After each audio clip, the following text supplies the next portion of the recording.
भला हुआ मेरी माला टूट गई, मैं राम भजन से छूटी। भला हुआ मेरी माला टूट गई, मैं राम भजन से छूटी। मेरे सिर से टली बला, भला हुआ मेरी माला टूट गई, मैं राम भजन से छूटी। मैं राम भजन से छूटी। नमस्कार मेरे प्यारे भाइयों, मेरे परमात्मा के प्यारे जीव हंसों। दास हमेशा परमात्मा से यही अरदास करेगा कि आप सब मेरे भाइयों का विवेक पहले से और ज्यादा ज्यादा और ज्यादा बढ़ता ही जाए। ऐसी कोई चीज ना रहे जो आपके समझ में ना आए, ऐसी कोई वाणी ना रहे जो आपको भ्रमित कर पाए। क्योंकि दोस्तों आपको बताना चाहूंगा कि वाणी बहुत प्रकार की है। सार वाणी और असार वाणी दोनों प्रकार की वाणियां होती हैं। लेकिन सतगुरु क्या कहते हैं कि हमने सार वाणी को ग्रहण कर लेना है और असार वाणी को त्याग देना है। जैसे जब हम किसी बच्चे को स्कूल में डालते हैं तो उसकी जो पढ़ाई होती है वो बहुत ही छोटे लेवल की होती है। जैसे A for apple, B for bat, C for cat, वो पूरा साल यही रटता है कि ए से एप्पल, बी से बैट, सी से कैट। लेकिन जब वो 5वीं में आ जाता है या 10वीं में आ जाता है तब उन किताबों का कोई मतलब नहीं होता। अगर कोई 10वीं का बच्चा उस किताब को पढ़ने लग जाए दोबारा से तो उसको कोई ज्ञानी नहीं बोलेगा, उसको एक नादान बालक बोला जाएगा कि ये बच्चा है। इसी प्रकार वाणियों में भी लेवल होता है। शुरुआत की वाणियां बहुत छोटे निम्न लेवल की होती हैं, उसके बाद कुछ लेवल ऊंचा किया जाता है ताकि उसको कुछ समझ में आए। उसके बाद और लेवल ऊंचा किया जाता है। जो सबसे टॉप का लेवल होता है वो सार वाणी होती है, वो भेदवाणी होती है। उसके लिए भेदी गुरु की जरूरत पड़ती है। जैसे आपको बताया था मैंने कि 4 प्रकार के गुरु होते हैं। पहले प्रकार का जो होता है वो चींटी की चाल से चलना सिखाता है।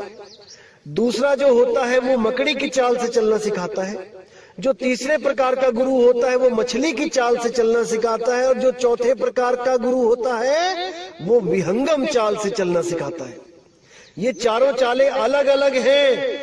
और अगर कोई कहे कि ये चारों चालें बदल जाती हैं, यानी पहले मैं चींटी की चाल चलूंगा, फिर अपने आप ही वो मकड़ी की चाल बन जाएगी, फिर अपने आप ही भक्ति करते करते वो मछली की चाल बन जाएगी और फिर वो विहंगम हो जाएगी, तो ऐसा नहीं होता। ऐसा अगर हो जाए तो जो आपको राम नाम देते हैं, जो लोग राम जी की कथा गाते हैं और केवल राम जपने के लिए देते हैं, तो उस राम से भी आपका मोक्ष हो जाना चाहिए। क्योंकि वो राम का भी एक जाप है। अगर जाप जपते जपते स्वयं अजपा हो जाए और वही अनहद हो जाए और वही सार हो जाए, फिर तो सतगुरु की जरूरत ही नहीं है।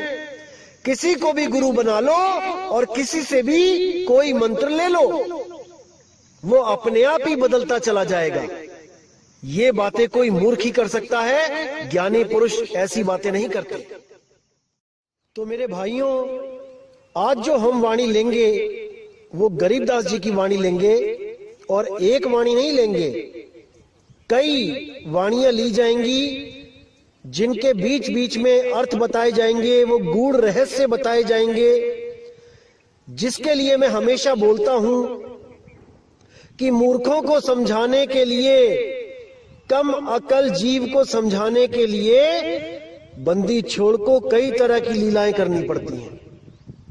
बहुत कुछ छल छिद्र करने पड़ते हैं, कि ये जीव समझ जाए। कई जगह उन्होंने लोकों का वर्णन किया कि सतलोक में ये मिलेगा, वो मिलेगा, अलख लोक में ये होगा, वो होगा। गरीबदास जी ने भी बहुत कुछ बोला कि वहां पर ऐसे ऐसे मिठाइयां होंगी, हंस होंगे, हंसिनी होंगी, वहां पे नगाड़े बजेंगे, चंवर करेंगे, सिंहासन लगा होगा परमात्मा का। बहुत कुछ बोला, लेकिन वो सार नहीं है। आज सार और असार वाणी का निर्णय करेंगे कि एक ही संत दो चीजें कैसे बोल सकता है, वो भी एक दूसरे के विपरीत। आज इसका निबेड़ा करेंगे ताकि आपके आंखों से जो भ्रम की पट्टी है, जो इन अधूरे गुरुओं ने और कसके टाइट करके बांध दी है, आज उसको खोल देंगे। तो सबसे पहले वाणी लेते हैं गरीबदास जी की। क्या कहते हैं साहिब? सतगुरु के लक्षण कहूं मधुरे बैन विनोद, चार वेद शास्त्रा कहे 18 बोध। अब ये जब वाणी गरीबदास जी महाराज ने लिखी तो उसका कोई कारण था। उसका मतलब ये नहीं था कि जो इन वेद, इन 18 पुराण को जो समझाएगा वही सतगुरु होगा। अरे मेरे भाई, आज तक यही तो करते आए हैं हम लोग। अगर इन ग्रंथों को समझाने वाला सतगुरु होगा तो फिर संतों के ग्रंथों को समझाने वाला क्या होगा? इतना भी नहीं समझ पाया कोई। ये प्रथम क्लास की पढ़ाई है, पहली क्लास की, कि कम से कम जो कुछ भी नहीं करता है, जो मांस भक्षण करता है, शराब पीता है, तो कम से कम उस गुरु की शरण लग जा जो वेदों की कहानियां, जो पुराणों की कहानियां, श्री रामचंद्र जी की, श्री कृष्ण जी की कहानियां सुना के उसके मन में थोड़ा सा प्रेम पैदा करे कि भगवान भी कोई चीज है। ये इसलिए बोली गई है, इसलिए नहीं बोली गई है कि सतगुरु आके पुराण में बताएगा, खोल के, वेद खोल के बताएगा। बिल्कुल नहीं। कैसे नहीं, वो अब बताते हैं। तो गरीबदास जी क्या कहते हैं? पोथी तो थोथी भई थूक बिलोवे काही, चार वेद पंडित पढ़िया ओ अक्षर नहीं माही। ओह अक्षर नहीं अक्षर कलम लिखिया नहीं जाए, पूछे व्यास सुखदेव को कथा कहत है काहे।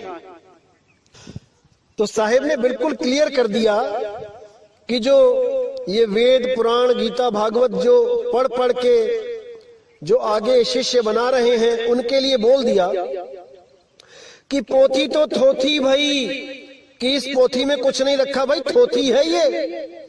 थूक बिलोवे काही, कि जैसे दही को मथ के मक्खन मिलता है, लेकिन पानी को मथ के कुछ भी नहीं मिलता है। लेकिन इसको तो थूक बोल दिया साहिब ने। थूक बिलोवे काही, चार वेद पंडित पढ़िया ओ अक्षर नाही माही, कि चारों वेदों का ज्ञान रख लिया तुमने पढ़ पढ़ के। आजकल के गुरुओं का भी यही हाल है, वेदों को घोट लेते हैं, पुराणों को घोट लेते हैं, फिर उन्हीं में से मंत्र उठा के पकड़ा देते हैं। साहिब कहते हैं ओ अक्षर नाही माही, जिस अक्षर की कबीर साहब, गरीब साहब, सब संत बात कर रहे हैं, वो अक्षर इन वेद पुराणों में है ही नहीं। एक अक्षर की बात है केवल, वो एक अक्षर जिसको मिल जाए उसका बेड़ा पार हो जाए। अब साहिब कहते हैं ओ अक्षर नहीं अक्षरम कलम लिखिया नहीं जाए, पूछो व्यास सुखदेव को कथा कहत है काहे। कि वो नी अक्षर, वो एक ऐसा अक्षर जो नी अक्षर है, जो अक्षरों में नहीं आता, वो कलम लिखिया नहीं जाए, उसको कलम लिख ही नहीं सकती। यार तुम कौन से ग्रंथ ढूंढ रहे हो, कौन से ग्रंथों में उस अक्षर को ढूंढ रहे हो? वो किसी ग्रंथ में नहीं लिखा है, वो लिखा ही नहीं जा सकता, क्योंकि साफ बोल दिया कलम लिखा नहीं जाए। कलम के द्वारा उस अक्षर को लिखा ही नहीं जा सकता किसी ग्रंथ में। अरे तुम क्या सोच रहे हो, क्या पढ़ रहे हो, क्या ढूंढ रहे हो ग्रंथों में? वो अक्षर ग्रंथों में नहीं है, जिसके लिए गरीबदास जी ने बोला 52 अक्षर लेख राम रंग होरी हो, वो आखर या में ना ही राम रंग होरी हो, रहे शेष का शेष राम रंग होरी हो, कागज कलम कलेश राम रंग होरी हो। कि ये कागज कलम कलेश है, ये अक्षर तुम्हें उलझाने के लिए बनाए गए हैं। अगर तुम इन अक्षरों का जाप करते हो, अगर इन अक्षरों को पढ़ के ज्ञान को समझते हो कि वो अनाम है, अकह है, अबोल है, अचल है, तो ये अक्षर तुम्हारे साथी हैं, ये तुम्हें दिशा दे सकते हैं। लेकिन अगर तुम वो अक्षर भी इसमें ढूंढते हो जो परमात्मा ने इन ग्रंथों से परे रखा है, तो तुमसे बड़ा मूर्ख कोई नहीं है भाई। परमात्मा ने साफ बोला है, 33 अरब ज्ञान हम भाखा, मूल ज्ञान को न्यारे राखा।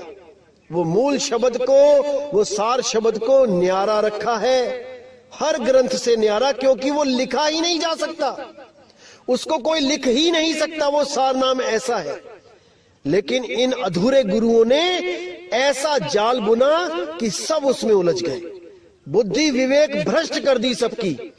लेकिन मेरे भाइयों, अब बिल्कुल चिंता ना करो, एक एक चीज को ऐसे खोल के समझा दिया जाएगा कि आने वाले अनंत युगों तक ये काल के दूत किसी को नहीं भरमा पाएंगे। ये मेरा वादा है आप लोगों से। लेकिन आपने भी पूरा विवेक लगाना है कि मैं कहना क्या चाहता हूं, तभी बात बनेगी मेरे भाई। अन्यथा मैं ऐसे ही बोल के एक दिन चला जाऊंगा और कुछ हाथ पल्ले नहीं लगेगा। इसीलिए बोल रहा हूं, पूर्ण विवेक जगा लो अपना। एक भी ऐसी चीज ना रहे जो आपको भ्रमित करे, दिल में शंका उत्पन्न करे, ऐसी कोई चीज ना रहे। तो गरीबदास जी कहते हैं, ओ अक्षर नी अक्षरम, कलम लिखिया नहीं जाए, पूछी व्यास सुखदेव को, कथा कहत है काय। कि क्यों तुम ये कथाएं कह कह के जीव को उलझा रहे हो? वो अक्षर इन कथाओं में नहीं मिलेगा, ना ही इन कथाओं को सुन के किसी का मोक्ष होगा, क्योंकि मुक्ति केवल और केवल शब्द से मिलती है मेरे भाई। और शब्द ही मुक्ति का दाता है, शब्द ही गुरु है, कोई देह गुरु नहीं है। देह गुरु तो केवल शब्द का भेद बताने के लिए संसार में आता है, उसके बाद वो शब्द का भेद बता के चला जाता है। और जो शब्द का भेद आपको दिया जाता है, असल में वही शब्द गुरु है, जो आपकी सुरती की संभाल करेगा, जो आपकी सुरती को इस 3 लोक से पार करेगा। उसी शब्द को ध्याना है मेरे भाई, उसी शब्द को ध्याना है, जिसके लिए गरीबदास जी ने बोला, सुरग नरक नहीं मृत्यु है, नहीं लोक बंधान, गरीबदास जिंदा कहे, शब्द सत्य प्रमाण। देखो यहां कितना क्लियर कर दिया। अगर आप विवेकी होगे, एक पल में समझ जाओगे कि यहां क्या बताया जा रहा है। सुरग नरक नहीं मृत्यु है, यानी जो ज्ञानी जीव होते हैं उनके लिए स्वर्ग नरक मृत्यु ये कुछ नहीं होता, कुछ भी नहीं होता। वो कभी मरते नहीं हैं, वो अमर होते हैं। ये दुनिया का भ्रम है कि कोई मर रहा है या कोई पैदा हो रहा है। आत्मदेव कभी मरता और पैदा नहीं होता, वो हमेशा हमेशा अचल है। अगर उस आत्मदेव को आपने अपने स्वरूप को प्राप्त कर लिया तो आप भी जन्म मरण से, स्वर्ग नरक से न्यारे हो जाते हो। तो यहां बिल्कुल क्लियर कर दिया, स्वर्ग नरक नहीं मृत्यु है, नहीं लोक बंधन, किसी लोक का बंधन नहीं है मुझे कि मैं सतलोक जाऊंगा, कि अलख लोक जाऊंगा, कि स्वर्ग जाऊंगा, कि ब्रह्म लोक जाऊंगा, कि पाताल लोक जाऊंगा। अब मैं किसी लोक में नहीं जाऊंगा, अब मैं शब्द में रहूंगा। आगे क्या कहते हैं, गरीबदास जिंदा कहे, शब्द सत्य प्रमाण, कि वो शब्द सत्य है, ये प्रमाण दे रहा हूं मैं आपको। जिस शब्द में आपने सुरती को धरना है, अरे सुरत समाए शब्द में, वाह को काल ना खाए। किस शब्द को? शब्दे शब्द रहेगा भाई, दूनी सृष्टि सब परलो जाई। चलसी कच्छ मच्छ कुरंबा, चलसी धौल धरणी अठखंबा। आगे देखिए कितना स्पष्ट लिख दिया है, अक्षर रूप रहे नहीं कोई, जिन एती लीला समोई। नी अक्षर है रूप हमारा, हम ना चली चली संसारा। कितना क्लियर कर दिया कि मेरा रूप नी अक्षर रूप है, शब्द रूप है, मेरा धुन रूप है। नी अक्षर धुन जहावा होई, सोगत जाने बिरला कोई। कितना स्पष्ट है कि शब्दे शब्द रहेगा भाई, दूनी सृष्टि सब परलो जाई। कि केवल और केवल शब्द ही रहेगा अंत समय में। ये जितनी भी सृष्टियां हैं, सतलोक, अलखलोक, अगमलोक, अनामी लोक, ये स्वर्ग, ये नरक, ये ब्रह्मलोक, ये पाताललोक, ये सब नष्ट हो जाएंगे, क्योंकि ये सब पैदा हुए हैं, ये बने हैं। जो बना है वो एक दिन बिगड़ेगा। क्या नहीं बना? शब्द नहीं बना। कौन सा शब्द नहीं बना? जो 52 अक्षरों से न्यारा है, जो शब्द स्वरूपी राम है, जो शब्द धुन है, जो अखंड निरंतर धुन है, वो कभी नहीं ना बनी और ना उसका कभी अंत होगा। उसी धुन में सुरत को हमेशा रखना है, तभी काम बनेगा मेरे भाई, तभी काम बनेगा। तो कहते हैं अक्षर रूप रहे नहीं कोई, जिन एती लीला समोई। अक्षर रूप यानी इस 3 लोक में जो भी अक्षरों के द्वारा कहा जा सकता है, देखा जा सकता है, लिखा जा सकता है, बोला जा सकता है, वो सब खत्म हो जाएगा।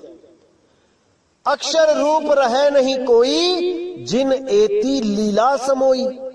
नी अक्षर है रूप हमारा, हम ना चले चली संसारा। मेरा रूप नी अक्षर रूप है, जिसको हम पीव कहते हैं। 3 रूप बताए मैंने आपको, एक जीव रूप, एक शिव रूप, एक पीव रूप। शर, अक्षर, नी अक्षर। तो जो पीव रूप है वो नी अक्षर रूप है, वो दोनों से परे है। उसको जानने से ही मुक्ति होती है, अन्यथा कोई मुक्त नहीं हो सकता, नहीं हो सकता। अब जैसे आप लोगों ने भी वाणी सुनी होगी गरीबदास जी की, खंभ पार कर आए सतगुरु, खंभ पार कर आए, मात पिता कुल कौन तास के, ना किने जननी जाए।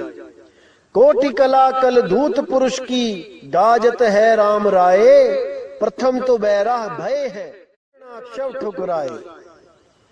दाने दरमली चूरन कीने, पारस पृथ्वी ले आए, हिरणा कुश नख उदर विदारे, कोपे बहुत रिसाए। तो देखिए यहां पर उन्होंने साफ कह दिया कि खंभ फाड़ के आए सतगुरु, खंभ फाड़ के आए, कि वो कबीर साहब ही खंभा फाड़ के आए।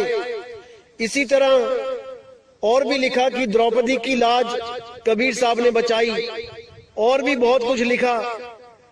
लेकिन ये सब लिखने का कुछ उद्देश्य था भाई, ये सारवाणी नहीं है। अगर आप ये मान के बैठ जाओ कि खंभा फाड़ के जो निकला वो कबीर ही था, तो कहां से सिद्ध करोगे कि कबीर साहब दया का सागर है?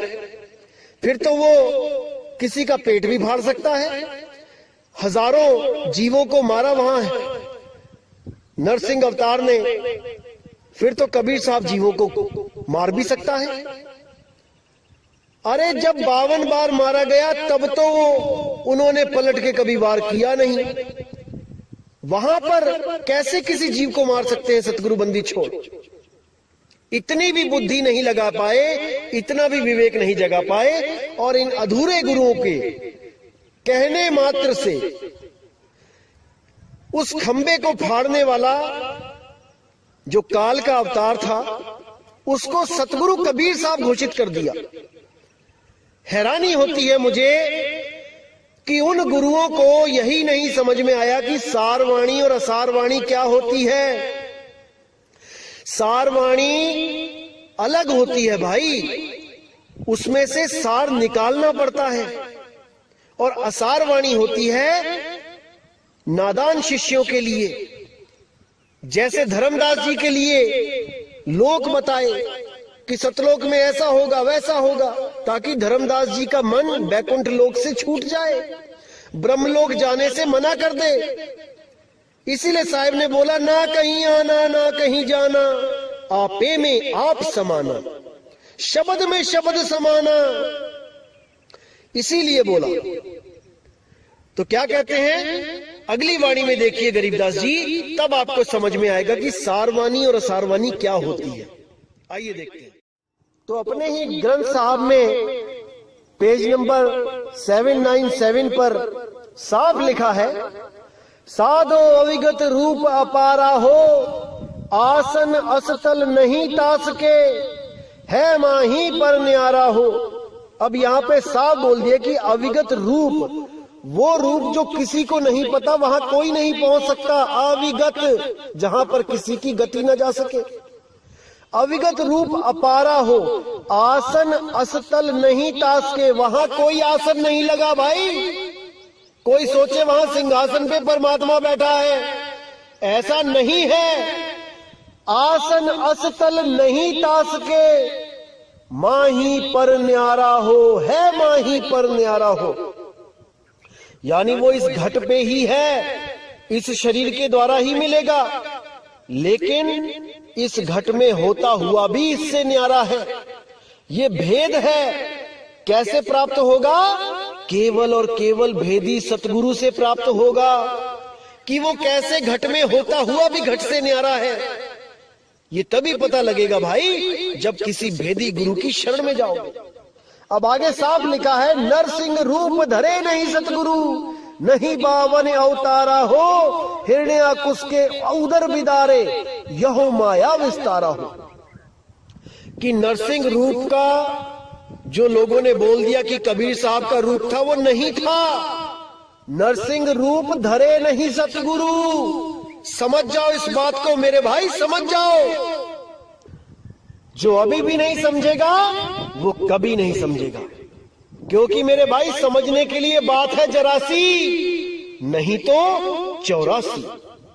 तो साहिब ने साफ लिख दिया, नरसिंह रूप धरे नहीं सतगुरु, नहीं बावन अवतारा हो, हिरण्याकुश के उदर बिदारे, यहो माया विस्तारा हो। ये माया का विस्तार है, ये कबीर साहब का रूप नहीं है जो खंबा फाड़ के बाहर आ गए और लाखों जीवों को मार दिया। ये सब माया का परपंच है, माया का खेल है। तो आइए देखें कि इस वाणी से, ये गरीबदास जी जो शिष्य है कबीर साहब के, इस वाणी से गुरु जी की वाणी मैच खाती है कि नहीं। आइए देखते हैं।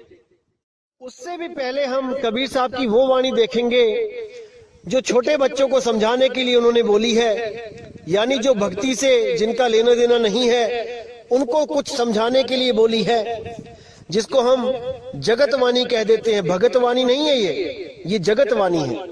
तो क्या कहती है वाणी? गुरु ग्रंथ साहब अंग नंबर 1194 1194 पे, प्रभथम्ब ते निकसे कै बिसथारी, हर नाखस छेदियो नख बिदार, ओ परम पुरख देवादि देव, भगत हेत नरसिंह पेव, कहे कबीर को लखे न पार, प्रहलाद उघारे अनेक बार। अब इस वाणी को दिखा के भी कई लोग सिद्ध करते हैं कि देखो गरीबदास जी भी कह रहे हैं कि खंभ फाड़ के सतगुरु बाहर आए, और कबीर साहब भी कह रहे हैं कि वो देवादि देव परम पुरुष वही रूप धारण करके आया। नहीं मेरे भाई, इसी को समझना है। भगतवाणी और जगतवाणी में बहुत फर्क होता है।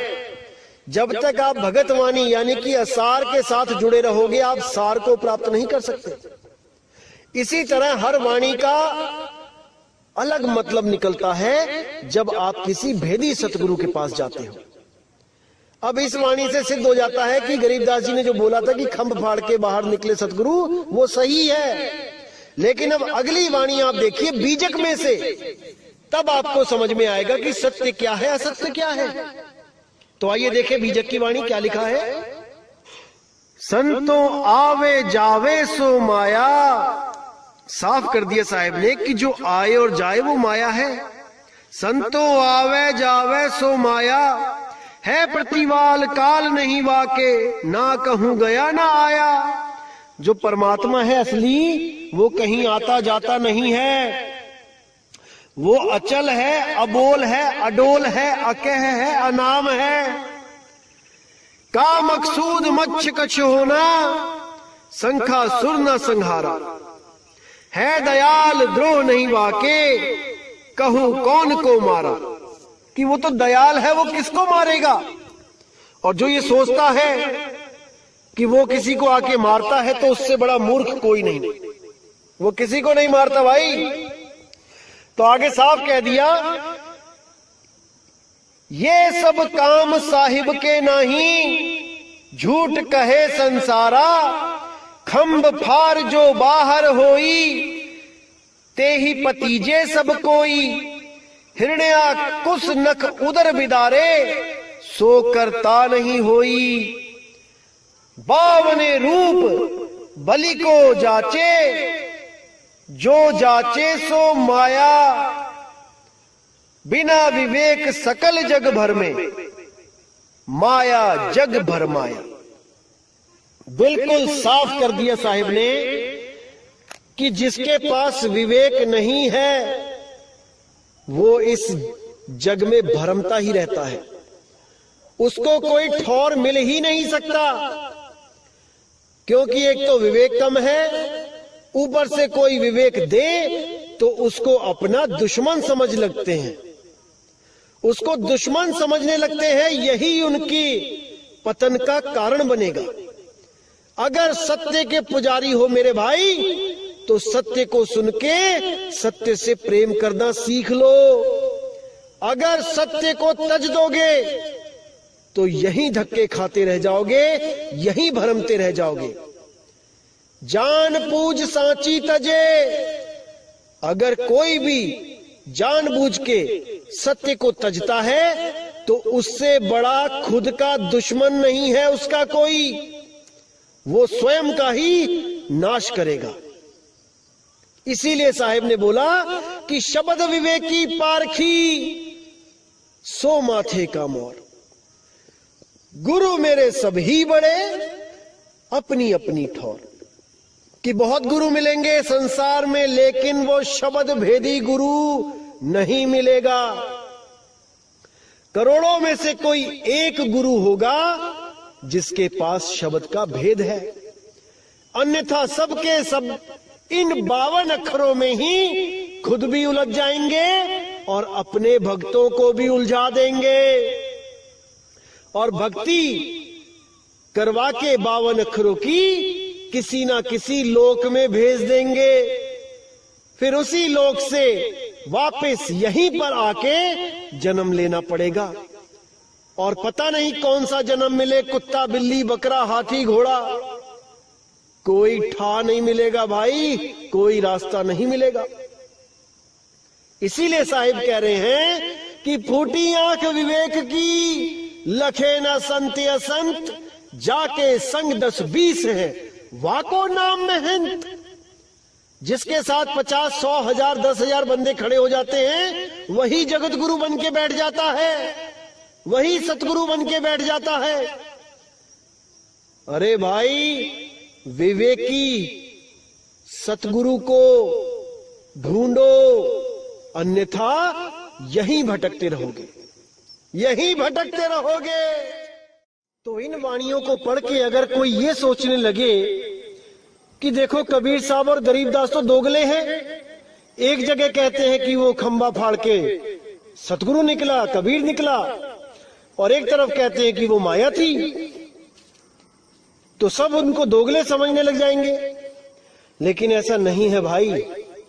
बच्चों को समझाने के लिए ज्ञान कुछ और होता है, बड़ों को समझाने के लिए ज्ञान कुछ और होता है। नादान लोगों को समझाने के लिए ज्ञान कुछ और तरीके से समझाना पड़ता है, और विवेकी पुरुषों के लिए ज्ञान कुछ और होता है।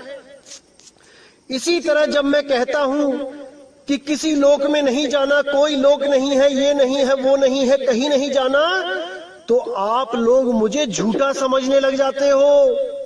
जबकि मेरी इस बात में बहुत बड़ा भेद छुपा होता है जो आपके समझ में नहीं आ सकता। इसीलिए कह रहा हूं कि मैं वही बोलता हूं जो कबीर साहब बुलवाते हैं। उन्होंने क्या बोला इन लोगों के लिए कि लोक अलोक शब्द है भाई, जिन जाना तिन संशय जाई। एक तरफ कबीर साहब ने पूरा जोर लगाया कि सतलोक में सतपुरुष है, ऐसे 16 पुत्र पैदा हुए, ऐसे सृष्टि बन गई, ऐसे काल के जाल में फंस गए सब जीव। और एक तरफ कह रहे हैं कि लोक अलोक शब्द है भाई, कोई लोक नहीं है, जितने भी लोक हैं ये सब जाल है, ये सब भरम जाल है, कोई लोक नहीं है। शब्द में आ जाओ, शब्द ही लोक है, शब्द ही परमात्मा है, शब्द ही गुरु है, शब्द से भिन्न और कछु नहीं। तो इस शब्द को समझ जाओ मेरे भाई। आप लोग इसलिए नहीं समझ पा रहे हो क्योंकि अभी आप पवित्र ज्ञान में उलझे हो। जिस दिन आपको मूल ज्ञान की समझ आ गई उस दिन आप पवित्र ज्ञान को त्याग दोगे। पवित्र ज्ञान तुम जग में भाखो, मूल ज्ञान गुप्त कर राखो। मूल ज्ञान तब लग छुपाई, जब लग द्वादश पंथ ना मिट जाई। मेरे भाई समय आ गया है, अब समझ जाओ मूल ज्ञान को। अभी भी नहीं समझे तो कभी नहीं समझोगे मेरे भाई, कभी नहीं। तो इसीलिए मेरे भाई वाणी बहुत प्रकार की है, वाणियों में बहुत गहरे भेद छुपे होते हैं, रहस्य होते हैं। हर आदमी के बस की बात नहीं होती है वाणियों को खोलना। इसीलिए मैं कह रहा हूं कि हमारे सत्संग को सुन के पूरा विवेक जागृत करो कि क्या बताया जा रहा है, और पूरा मनन करो। अपने आप से सवाल पूछो कि जो मैंने कुछ बोला है वो सत्य बोला है कि असत्य बोला है। मेरे भाई जवाब आपके अंदर से आएगा, किसी को पूछने की जरूरत नहीं पड़ेगी कि मैं क्या बोल रहा हूं। एक एक चीज अंदर से आएगी। और जिस दिन आप मेरी बातों को समझने लग गए, याद रखना मेरे भाई, उस दिन मैं नहीं कोई और समझा गया आपको। क्योंकि इस दास के बस की बात नहीं है कि किसी को समझा सके, क्योंकि 10 साल मैंने पूरी कोशिश करके देख ली थी समझाने की, पर नहीं समझा पाया। तो अगर कोई आपको समझा गया तो वो कोई और होगा मेरे भाई, वो बंदी छोड़ कबीर होगा। वही आपके विवेक को बढ़ा सकता है। इस दास में इतनी समर्थता नहीं कि किसी का विवेक बढ़ा सके। और जब बंदी छोड़ समझाना शुरू करेंगे मेरे भाई तो सपने तक में ये सत्संग चलेंगे, सपनों में भी आपको ये सत्संग प्राप्त होगा। इसको अनुभव करके देख लेना। याद रखना मेरे भाई, सपने में भी सत्संग चलेंगे। और जिस दिन सपने में सत्संग चलने लग गए उस दिन समझ लेना कि आपका आत्म कल्याण अब दूर नहीं है। अब बंदी छोड़ की नजर हो गई है आप पे, उसकी दया हो गई है आप पे। तो दोस्तों, आप लोग भी सोचोगे कि आखिर कबीर साहिब को, गरीबदास साहिब को ये सब करने की जरूरत क्यों पड़ी? क्यों अपनी ही वाणियों में अपनी ही वाणियों को काट के अधूरा साबित कर दिया? मेरे भाई, आप लोग की सोच वहां तक नहीं पहुंच सकती, क्योंकि उनको पता था कि गरीबदास जी के पंथ में एक से एक काल के दूत आएंगे और जीवों को भरमाएंगे। तो अपने जीवों के उद्धार के कारण उनको ये लीला करनी पड़ी। अपने ही ग्रंथ में 2 तरह का ज्ञान रखना पड़ा, क्योंकि उनको पता था काल के दूत सार को नहीं जान पाएंगे, वो असार को ही पकड़ेंगे। क्योंकि सार कोई मंत्र नहीं है, भेद है, और बिना भेदी गुरु के वो प्राप्त नहीं हो सकता। ये काल के दूत ग्रंथ पढ़ पढ़ के गुरु बन जाएंगे, मंत्रों को खोज खोज के लेके आएंगे, नया से नया मंत्र, लेकिन उस भेद को नहीं प्राप्त कर पाएंगे जो स्वयं कबीर साहब आके देते हैं। इसीलिए कबीर साहिब को, गरीबदास जी को ये वाणियां लिखनी पड़ी। लेकिन साहिब ने निर्णय किया है कि सतगुरु ऐसा चाहिए जैसा सूप सुहाए, सार सार तो गही रहे थोथा दे उड़ाए। इन वाणियों में से भी सार को निकाल के और थोथे को जो उड़ा देगा वही बंदी छोड़ है, वही सतगुरु है।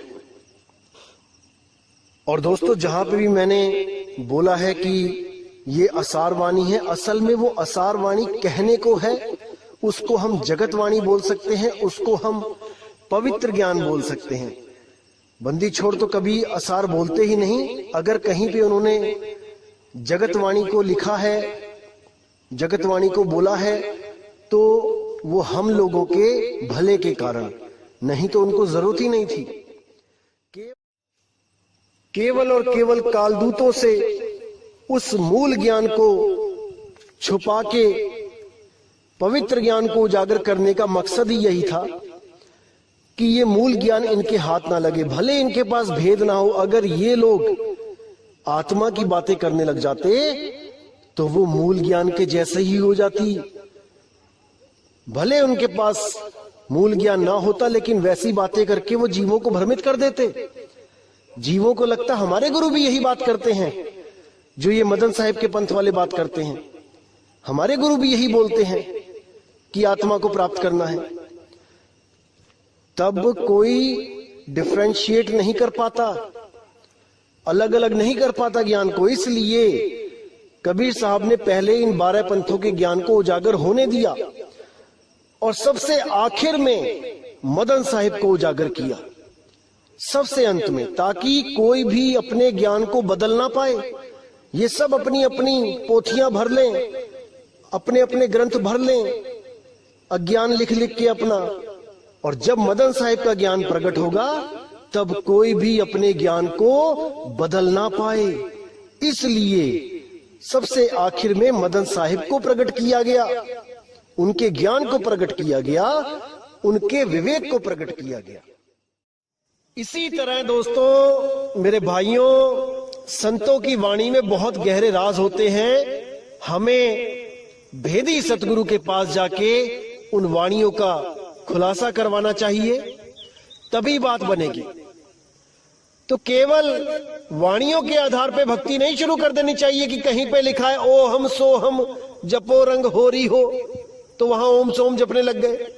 अरे ये भी लिखा है ओ हम सो हम वाद विवादा, ओ हम सो हम में थे ध्रुव प्रहलादा, ये भी लिखा है। बहुत कुछ लिखा है मेरे भाई, लेकिन हमें सार को पकड़ना है, उस सार शब्द को पकड़ना है। अगर सार को नहीं पकड़ पाए तो ये जन्म बर्बाद समझो मेरे भाई। तो इसी के साथ दोस्तों मुझे विदा करें, और अगला सत्संग लेके मैं बहुत जल्दी आऊंगा। जय गुरु बंदी छोड़ बैराग साहिब, जय गुरु बंदी छोड़ साधु शरण साहिब, जय गुरु बंदी छोड़ बाबा मदन साहिब, जय जय गुरु बंदी छोड़ सतगुरु सत्य कबीर साहिब की सदा ही जय हो, सदा ही जय हो मेरे मालिक की साहिब बंदगी सतनाम।